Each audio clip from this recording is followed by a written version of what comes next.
Haradinaj govori o tome kako će Amerikanci da se uključe u dijalog. Mi imamo kao posrednika u dijalogu Evropsku uniju. Mi sa tim nemamo nikakav problem. Ako hoćete da uključite još neku zemlju, još neku stranu koja je već priznala nezavisnost Kosova, onda će sasvim sigurno i Srbija tražiti prisustvo nekoga ko nije priznao nezavisnost Kosova, a to bi bila Rusija. I ruska strana bi takav poziv prihvatila. Dakle, to je suština svega. Da li je to prosto, čisto, čini mi se apsolutno jasno i nedvosmisleno i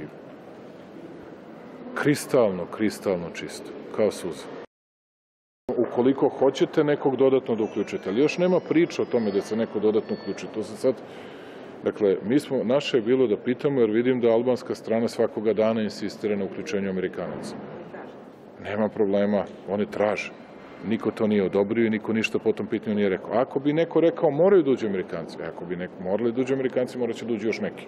Mi smo za sada pitali, ne možemo mi da kažemo učestvovaće Rusi, pa Rusi kažu mi nećemo. Mi smo pitali, Rusi su rekli, ukoliko je to vaš interes, mi smo spremni da u tome učestvujemo.